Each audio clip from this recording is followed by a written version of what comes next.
Good morning guys, I'm Chris and welcome back to another episode of Rift Amps. J28 is fired up on the bench and is running beautifully.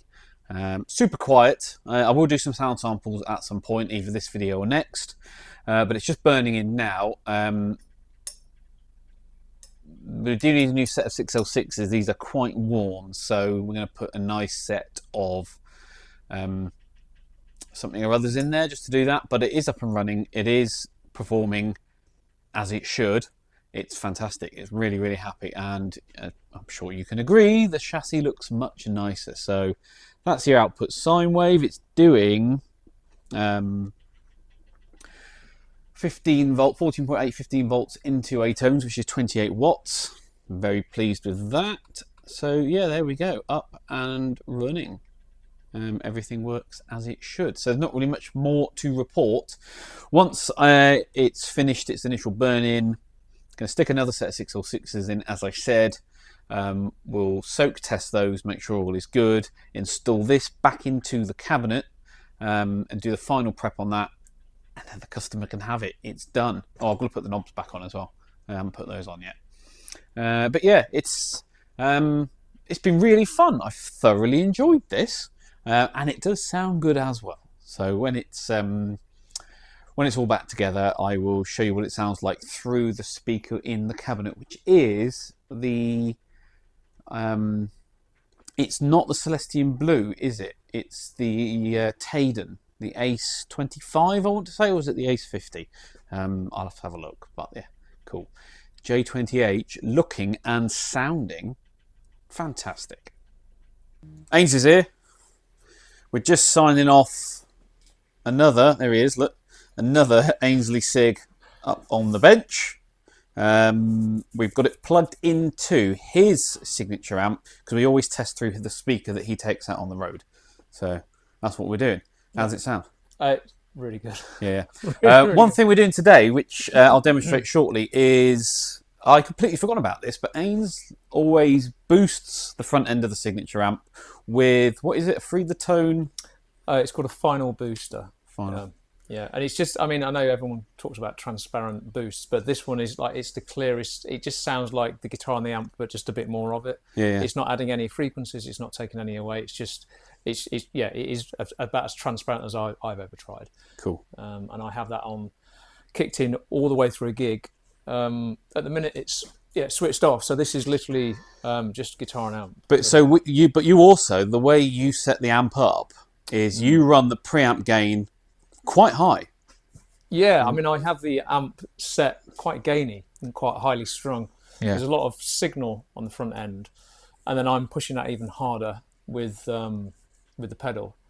So we'll do an A/B, so you'll be able to hear both without the booster and with. Yeah.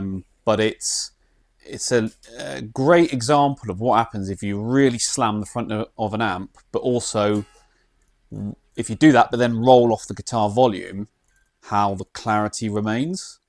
Yeah. Yeah, which is it's one of those little industry insider tricks, isn't it? Yeah. Yeah, I do get asked about it a lot. Yeah. I don't know how many other people do it like this. I'm certainly not the first to do it, but yeah, I do get a lot of questions about this. Cool. So we'll do the Ains will just do some playing, and then I'll go over and I'll kick the free the tone booster in, and you'll be able to hear one, how hard it hits the front end, and you get quite a big uplift in everything, but also it doesn't change the tone, it just gives you just more. It's a more. There's pedal. probably a better way of explaining that than just saying it gives you more. Just makes it better. Right, yeah, when you're ready. Right, here we go.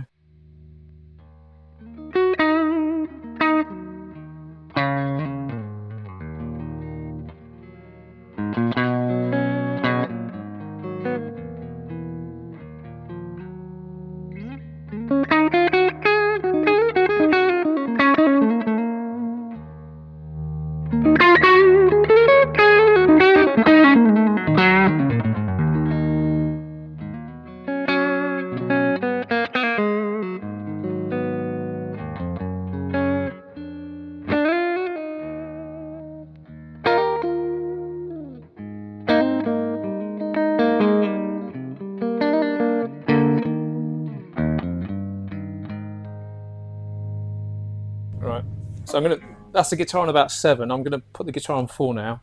So just guitar and amp at the moment.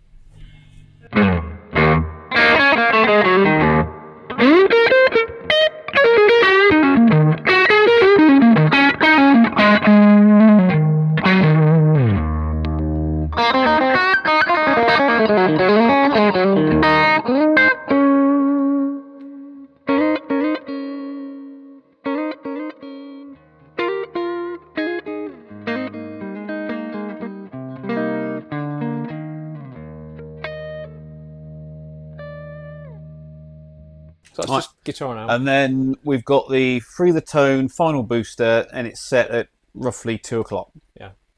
Number 7.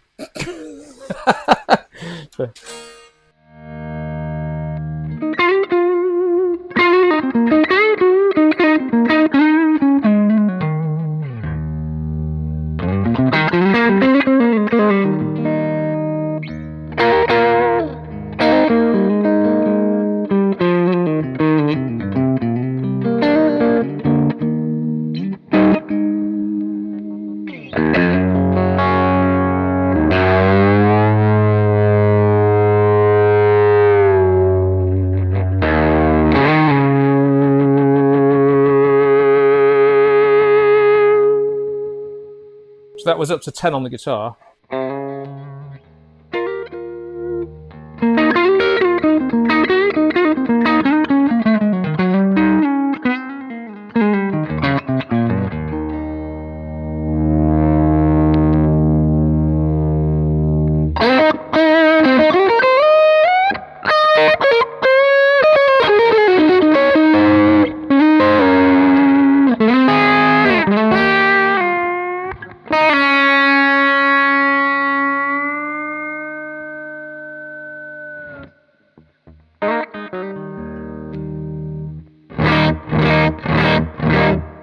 So with the guitar on full, so no booster. And that's the neck pickup as well. Yeah, That's super clear. there's no muddiness on the low end. And then with the booster in, still on 10 on the guitar.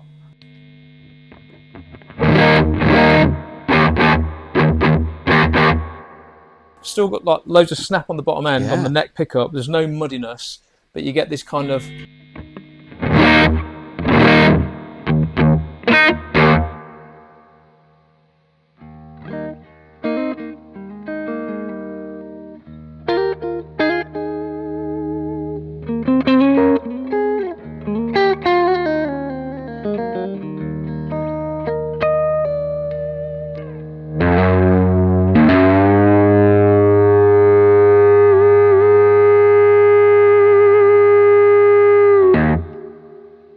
cool. And so, as we said, you have that on all the time. Yeah. Always on, always slamming the front end of the amp. Yeah. So I've basically got ultimate control just using this. Yeah. And there's, hopefully it comes across on the vid. But when you kick that pedal in, it's not changing the character of the guitar. It's not changing the character of the amp. It adds a little bit more spark. So when I back the guitar off, it adds a little bit more shimmer, sparkle. So in a band mix and a live gig, you're never gonna lack clarity, because obviously on the Strat, the classic thing is as soon as you turn it down, it gets muddy. The guitar and the amp don't do that anyway, because obviously the way we've designed the amp, which is a complete secret. Yeah. It cleans up great, just plugs straight in, but that kind of just enhances that a bit more. Just gives it that extra. Are those still available, or are they discontinued now? They're discontinued, although you can still find them on like eBay, and they come up now and then sort of secondhand, but it's just a really, really great pedal, and it's just like I say, it's just giving you more of what you've already got. If you don't like your amp or you don't like your guitar, that's just going to give you more of what you don't like. Right. If you do like it, it's going to give you more of that. Yeah. Cool. So if you can find one, pick one up. That's your advice. That's my advice. Consumer advice. Yeah. Cool. Excellent. Right. Cheers. Here is something really cool. This is the Selmer treble and bass that you was on the channel last month, but you haven't seen it for a while. I've been working my way through it. It's had most of the service work done. Had to put a new volume pot in the base channel, done a couple of caps and resistors on the board, etc, etc. It's been running great. I've just been doing some testing on the bench, and it started developing a really interesting symptom in that one of the EL34s starts to red plate, but then it switches back to normal. Then it red plates again, switches back to normal. So on the multimeter here that you can just see down in this corner, here's the bias voltage applied to pin 5 of that valve. So around negative 35, 36 is about right. And then every 10-15 seconds or so, it switches to negative 7.5 volts. The bias goes through the roof, as you can see on here, and then 10-15 seconds later, it switches back. So it's oscillating back and forth, which is really, really interesting. So I thought, whilst I've got you guys here, and it's doing this consistently back and forth, so it's losing bias on one valve only, this one here. This one, absolutely fine, no problem, remains exactly where it should be. But it's really interesting about why it's running back and forth. So what I thought I'd do is, that's what's happening on the pin itself. Let's go up to the point from which it is fed, which is up here. So the coupling cap. So there you go, minus 35, minus 36. I'm trying to get all of this in shot, and then 10-15 seconds later, you hear a pop. The bias almost disappears, and the valve goes into runaway. So where is that coming from then? Let's check this side of this resistor. So this is one of the resistors from the feed that's coming from the bias pot itself, and at this point the voltage is remaining stable.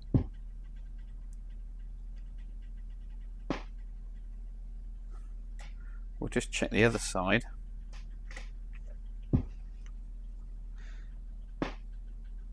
I'm measuring the good side at the moment. We are getting some fluctuations because obviously it's the voltage is disappearing somewhere, but it's on this side. So is this cap faulty? Because we don't get it on this side of this resistor from the bias supply itself.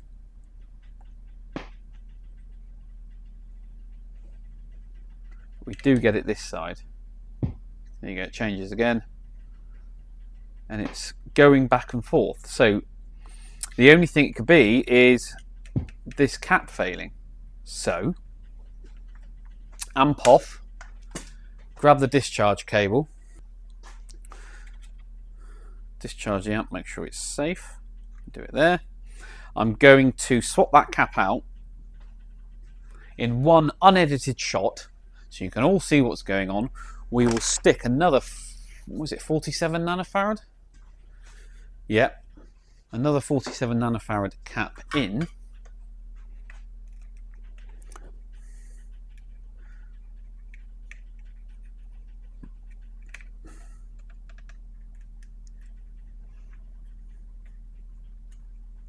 There you go, cap is out. We'll test that in a minute anyway. Let me find a 47 nanofarad. Here we go. Orange drop.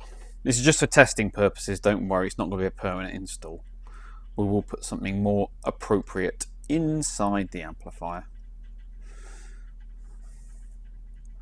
But for proof of problem, what am I talking about today? So we're going to go roughly there, boop, roughly there. Get my snips.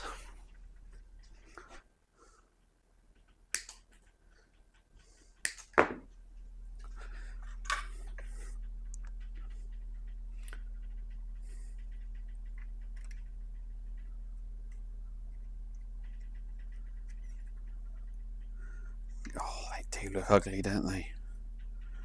They do look ugly. Right. Come on, flow. There you go. Right, 47 is installed. Okay.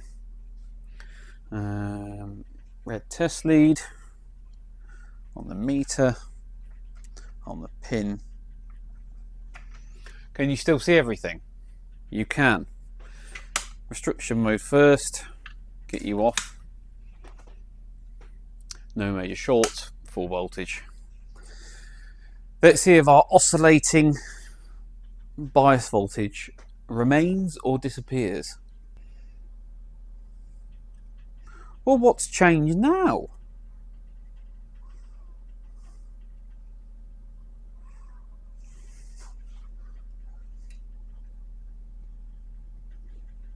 That's gone to a completely different. Negative 33 there. Negative 33 there.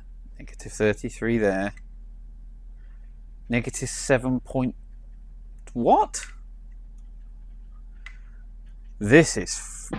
Oh, and now it's popped.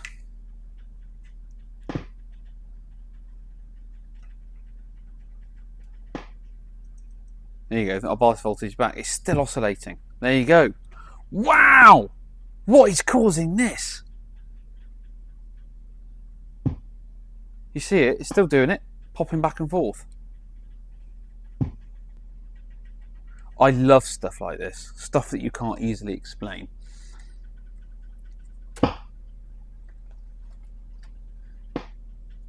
So there's something else at this point that we're missing.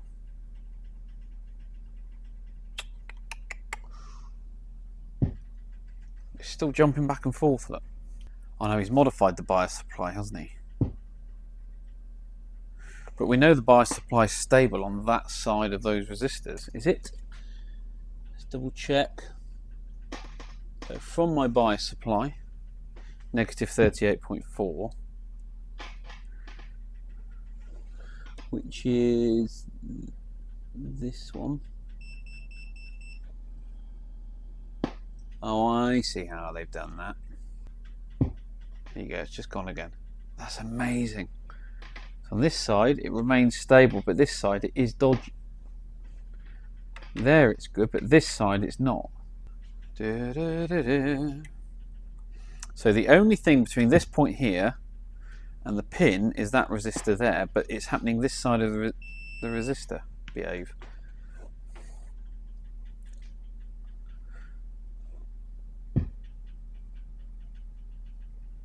So is that resistor the problem? Amp off. Discharge cable on. So this side, let's check the good side. 200k, and it's marked as 220. Let's check this side. Yeah. Any idea? Let's just double check our work. Let's double check our work. See if 13 minutes so far. Pull that valve out. Let's stick this valve in that socket and vice versa, just in case it's the valve itself that's got an internal short. You'd be hot if you'd be over red plating. Right, that one in there.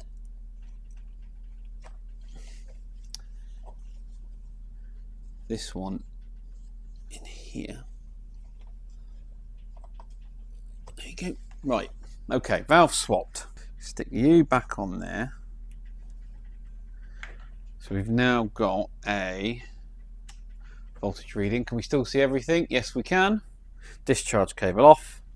Let's go. Let's see if the problem stays with the socket or if it moves with the valve. Nothing so far.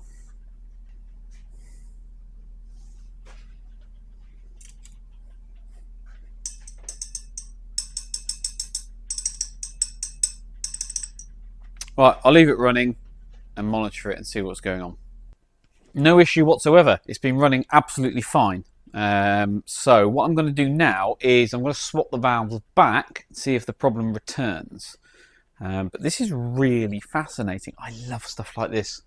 I love it when it just doesn't make immediate sense and you've got to use your noggin have a good think, a good old head scratcher, see if you can work out what's going on. The only thing I will say is that the valve that was red plating on and off, which was in this socket, is now in this one, is running slightly cooler now than this one. So I'm not sure why that is, but I'm going to go swap these two back again, see if our problem returns. So why would one valve be happy in one socket but not in the other, whereas the other one is happy in both? That's our little conundrum for the afternoon. Okay, so our questionable valve is now back in the questionable socket. Let's go. Negative 36, 37 volts as we had before. Let it come up and see if it starts to do the on-off switching thing again.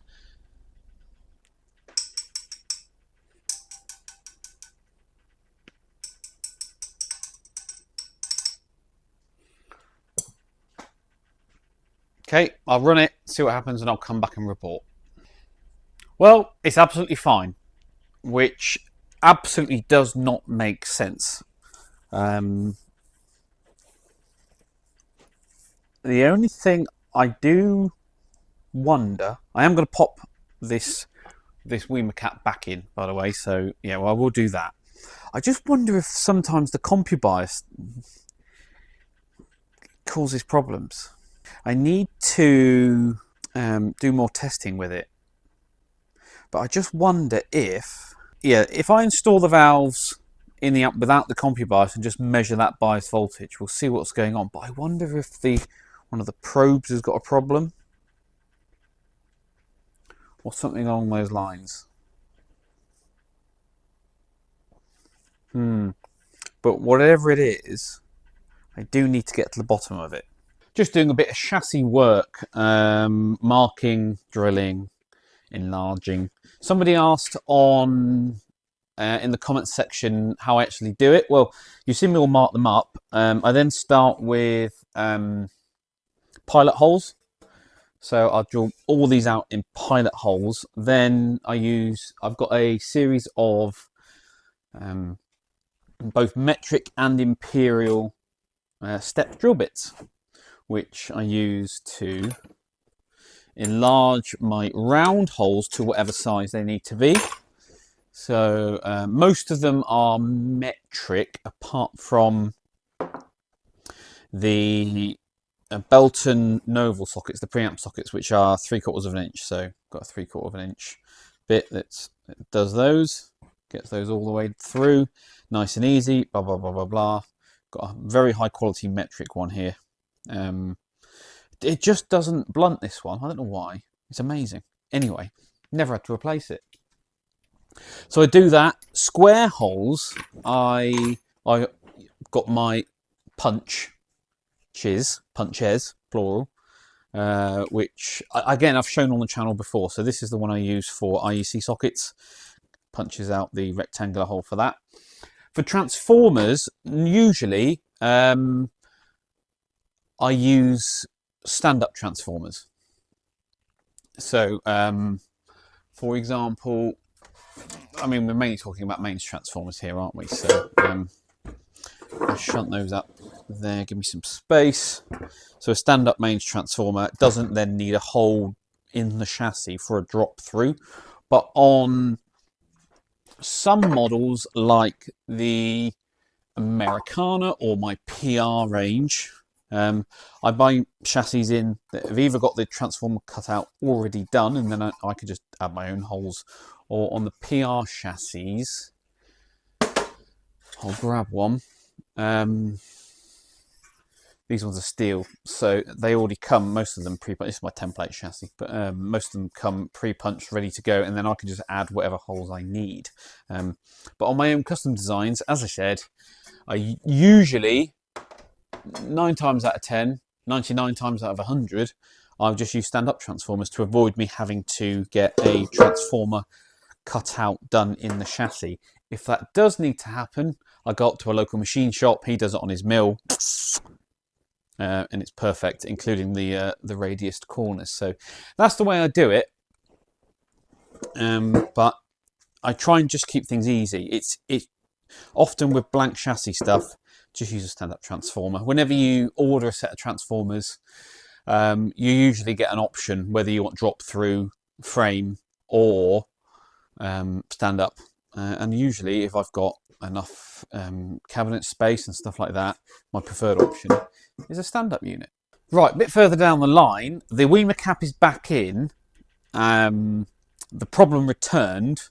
I put the orange drop back in. The problem remains, so I've put the Weimer back in the circuits. That's been in and out twice now. I've removed the CompuBias. The issue remains.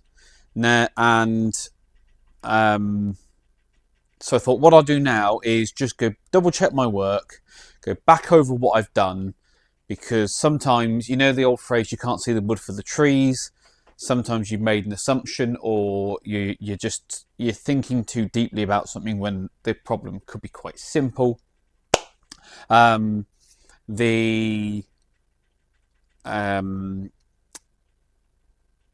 I said, the problem came back.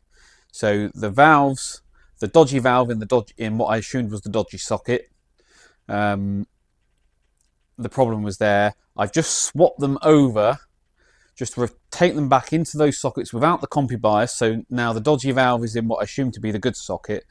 The assumed dodgy valve is in the assumed good socket now. I bet I'm confusing you. And I'll show you what it's doing. So I'm measuring the bias voltage on what we thought was the dodgy socket. It's nice and good. I come along, measure the good socket with a dodgy valve. There you go. We've got a much lower and dropping bias voltage. So the problem, that confirms it, is that valve is faulty. So it does happen. You don't always win with new valves. Bloody frustrated though. Really frustrated, because I shouldn't have to be going through this. Now, this valve is now dead anyway. It's red plated too many times. I'll show you. I mean, look, you can see how discoloured that's gone already. So, I mean, it's already a dead valve. Even if the circuit turned out to be the problem and I could fix the circuit, couldn't use this valve now anyway. So that's a match pair down the pan, probably about 50, 60 quid or whatever they cost now. So thankfully, I'll be able to return that valve to the manufacturer, and they will just swap it out, or the supplier, sorry, and give me a new set. But it's still, that whole process that I've edited down for you has been about an hour and a half of me going back and forth on myself, trying to work out what on earth is going on, because the assumption I made was that valve was good. It was brand new out of the box the last time you saw it. So what happened? How has it failed?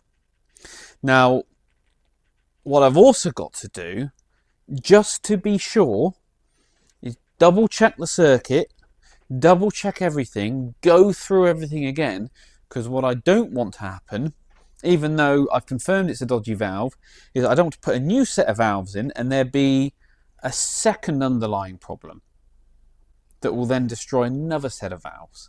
So I've got to go through that process as well. Now this is something I cannot charge the customer for. This is all on me.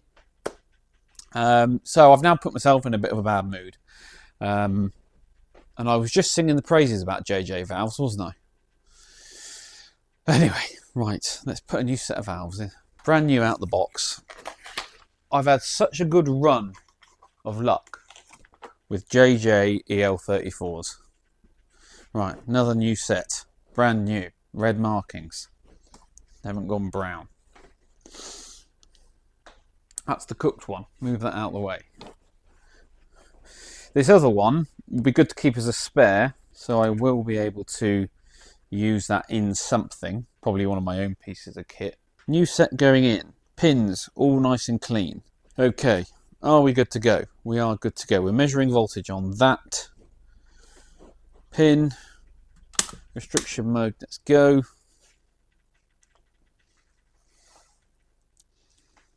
Okay, full power. See that other set, we fitted those and biased them up in the last episode that you saw this amp, so we know it was good.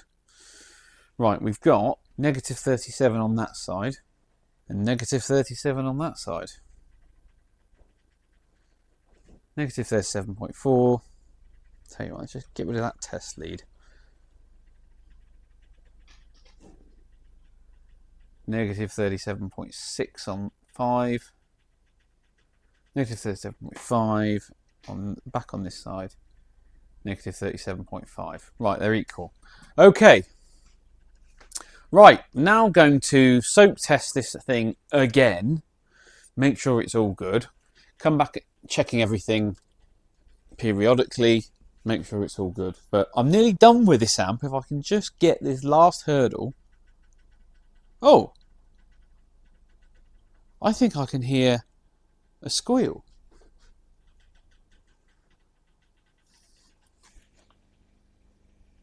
Oh, I can hear a high-pitched squeal. Not another thing. Not that channel. That channel. There's a very high frequency squeal there. It's not ultrasonic because I can just about hear it at my age. The younger viewers might be picking this up. The older guys won't. Fascinating. Right, okay. Load. Signal generator. Output. Can you see the output? Tiny bit of crossover distortion, but ignore that. I need to zoom into those peaks. Hold on. I want to see if anything appears here as I overdrive the amp.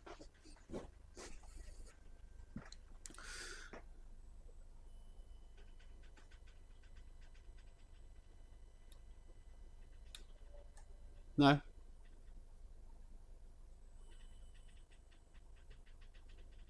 It's not on the sine wave then. Maybe it's just my ears. Right, put you back to where you need to be. Put you back to where you need to be. I can definitely hear something.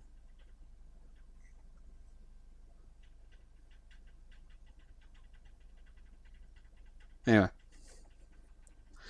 What I need to do is go and watch this footage back. Sorry, let me zoom you out. Watch this footage back to make sure that it's not just my ears in the room that are hearing something and it's actually being picked up by the mics. So, right. Can you tell I'm having a frustrating day? Amazing. Right, let's heat cycle this thing on. Come back to it, see where we are. But, yeah. Old amp, so you'd have one. Can you see me all right? Yes, you can. Hello. I'm just working on this PR6 build. And I'm just sitting down to carry on with some chassis wiring, and I realised I haven't actually touched this build for a couple of days now. And then I was thinking, I've got all these other builds on as well, and quite a few big repair and restoration jobs, plus all the other stuff I have, and I'm looking at what else I've got coming in shortly, plus the rest of my the build schedule for what really is the remainder of 2025. And I'm thinking, when am I going to get all of this done? I am slammed at the moment. I am much busier than I thought I was. I thought I was managing all of this quite well. And I suppose I have been. But I am busy. I have got a lot of work on, more work than... I don't... The problem is, when it is busy season, and the roller coaster's going, and you're on that roller coaster ride, you very rarely get the chance to stop, take stock of what's going on. It's only when you get to the end of it, when everything's calmed down, that finally you can take a breath, look back and analyse what's going on, and realise how things have been, how things are going to be, all that kind of stuff. But yeah, I didn't really appreciate just how much work I've got on at the moment, which means if I want to avoid burning myself out and being in a situation where it gets out of control, I need to make what is probably going to be quite a hard decision. Now, that decision is going to be, right, do I, either stop taking in repair and service work, at least the big jobs anyway. So other than basic, minor service work, revalves, small component change jobs, stuff like that. Do I say no to anything like any big restorations, any complex jobs, stuff like that? Because, see, the problem is, with any job that comes through the door, is that you're only ever a tiny smidge away from it becoming a lot more in depth than you thought it would be. The TSL is a classic example of that. What we thought would be just a quick blown fuse repair problem, find the short, fix it. There's now potentially a lot more work to do on that amp, whether that's an entire board swap or we get one of the small satellite board repair kits to fix the bias drift issue on that. I'm still waiting on the customer to come back to me on that anyway. But that's a case in point. What should have been a quick job has turned into a much bigger one. And that seems to be the case for a lot of the stuff that's been coming through the door at the moment. So do I, say stop accepting that kind of work for the time being, or do I close my order books for new amp sales? Which sounds extreme, but when I say close the order books, it would only be for a couple of weeks, maybe a month at most, just to allow me to catch up with the orders that I've got ongoing, etc., etc. Now, primarily, I am a manufacturer of guitar amps. That's the core of my business, and the service work is kind of extra to that. Sorry for clattering around, I keep dropping my snips. So I don't think I'm going to be closing the order books. I think I'm going to have to start turning away certain service and repair work. Now, the easy way for me to do that is to be selective on what sort of amplifiers I choose to have in the workshop. Now, I usually turn away Messer stuff because for those that regularly follow me and many other amp techs on the internet, you'll know Messer Boogie service work is often far more in depth. I don't take on anything by carving, never have. Well, I haven't for the last, the last carving that I took in was 6-7 years ago. And I'm glad I've stopped taking those in because they are a nightmare. So I think the way it's going to be is I'm going to have a no PCB rule, at least for the time being. So no PCB amps moving forward. Old vintage stuff. I mean, when I say PCBs, some of the older Marshalls, like the JMP and JCM stuff, may be fine, but vintage amps only, either blah, blah, blah. Just because they're quick and easier for me to service and to get to the bottom of. Some of these more modern PCB stuff, it just becomes a time soak. And it's not about how much money I can make on those repairs and how much they cost and blah, blah, blah.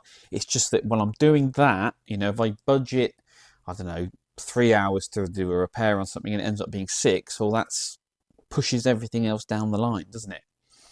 And it's not fair on people who are waiting for stuff. So I think in order for me to, start managing this workload properly, I'm going to have to say I'm going to have to be a lot more selective in what I accept that comes through the door. So if it's difficult though, because I'm one of the only guys in the area now. You're going to go a long way to find the next repair guy. So it's difficult to turn stuff away, but I have to prioritize what my priorities are. So yeah, it's a tough one. It's a real tough one. You know, every time I'm not building an amplifier, it means I'm doing repair or service work. Now, it's a good portion of the business, that side, so I can't let it go entirely. But some of the stuff that I get asked to do that I sometimes say no to, more often than not lately I've been saying yes to, and every time it's becoming more and more of a time soak. And I think it's got to stop. So we'll see. You never know. I might just be having a Friday rant, and come Monday morning I change my mind again. But knowing what I need to get out the door by the end of the 2025, plus what I've already got on, plus what I know is already coming in, I don't think I could take on any more big jobs on the service and resto side. So that's probably the way it's going to go. But I'll be the first to admit it. Isn't this a good problem to have, right? This is not me sitting around twiddling my thumbs trying to work out how to get more work into the shop. I'm trying to work out how to complete the work I've already got because I'm too busy, because the business is doing really well. So it's a tough decision for good reasons, and you know, I'm not losing sight of that. I know that. So thank you to everyone that does choose me to work on your amplifiers and you want to send me stuff. Great, but I am one man op, and I have to prioritize the amp builds over the service and repair work. So I think that's the stuff that I'm going to have to be more selective on. I think that's a fair and reasonable way, as is my mantra, to deal with this stuff. Anyway, PR6 black panel, I am making some progress on it, and when I've got actually something exciting to show you, I will do so. Well, that's it then, guys. Thank you very much for watching once again. As always, please give this video a thumbs up, or your comments and questions down below for next week's Q&A. Subscribe and hit the notification bell if you haven't already. If you're feeling super generous, you might consider joining the channel like these guys have, and I will catch you all at the next one.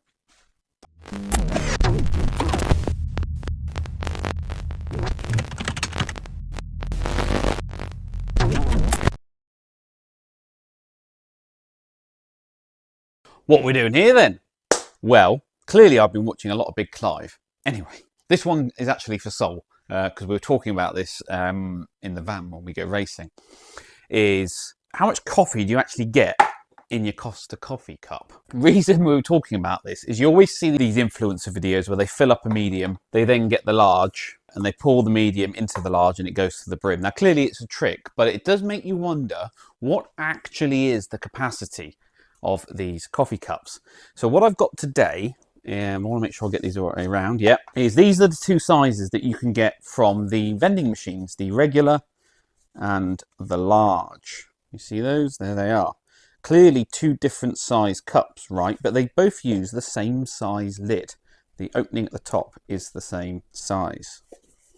So we're going to measure their capacity. Now, we all know this by now because you lot are clever guys, that the whole metric system is based on three principles, or three relationships of different measurements to each other, and it's about water.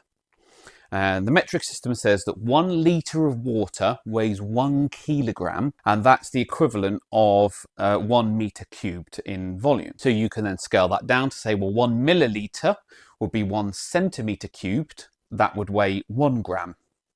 So when we're doing these measurements, we're not going to measure in millilitres, we're going to measure in grams to make these things easy. So what we'll do here, we've got the vending machine regular, the vending machine large, and I've also got the regular size from an actual store itself rather than a vending machine. As you can see, the in-store regular is, well, it appears to be larger than the vending machine regular, but is not quite the same size as the vending machine large. So there are other sizes as well, but I fear this video, this little bonus section, will go on far longer than I intend to if we measured all of them. Maybe we'll do that in a future video.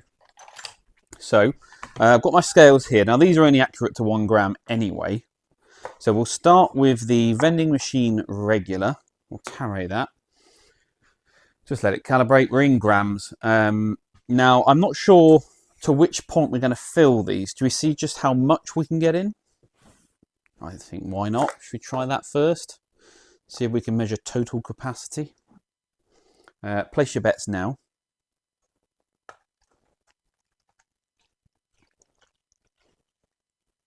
Oh, look at that pouring action. So a can of Coke is 330 millilitres or 330 grams. I think that's about as full as I can get that. So the capacity of the vending machine regular is 425 grams of water. I have written it down. What should we spill this everywhere? Back in there. So place your bets then. For your money, how much extra do you get if you pay the 40 pence extra for a vending machine large? How much extra do we think? Is it going to be loads? Is it going to be hardly anything? Okay, so vending machine large. No, be this one. There it is. Tarry that. So what were we before? 425. Let's go with this one. All the way to the top. 450.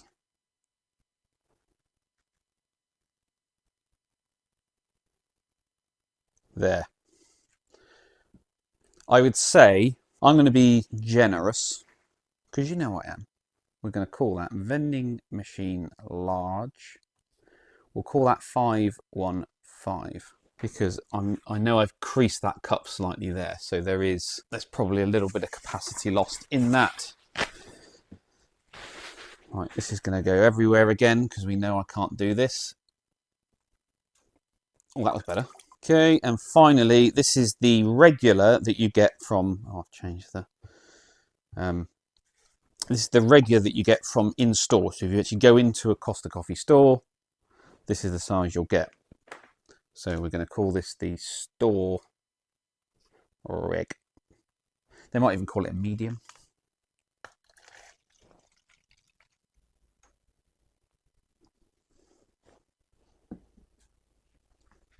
Now that's interesting. Can I get 1 more gram in there? No, we're going to absolutely ruin this now. There you go. So it just spilled over. So even though the cup sizes are different, we could confidently say that the vending machine large is the same size as the in-store regular. Right, move that out of the way. So the large and the regular, different cup shapes look, but they hold the same capacity. Isn't that fascinating? Again, same lid size. So why have they got a different profile cup? Right, so let's measure the base of the in-store regular, 61.5 mil. Vending machine large. Oh, look, it's got a different...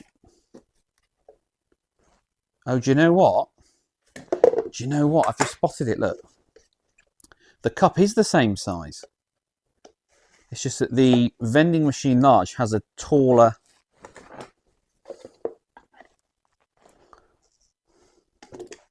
I didn't even think to consider that. So that bottom lip is 14 mil high, whereas on this one,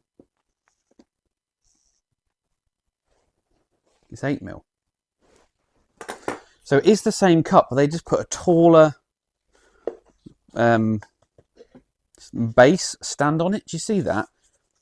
So it stands taller, so it makes you think you get more. Now that's naughty. That's naughty. Oh look, the vending machine regular as well has the same base profile, which means that will probably be the same as a in-store small. Ah, we are unlocking the secrets. Anyway, come back next week for another episode of Random Stuff You Didn't Want to Watch.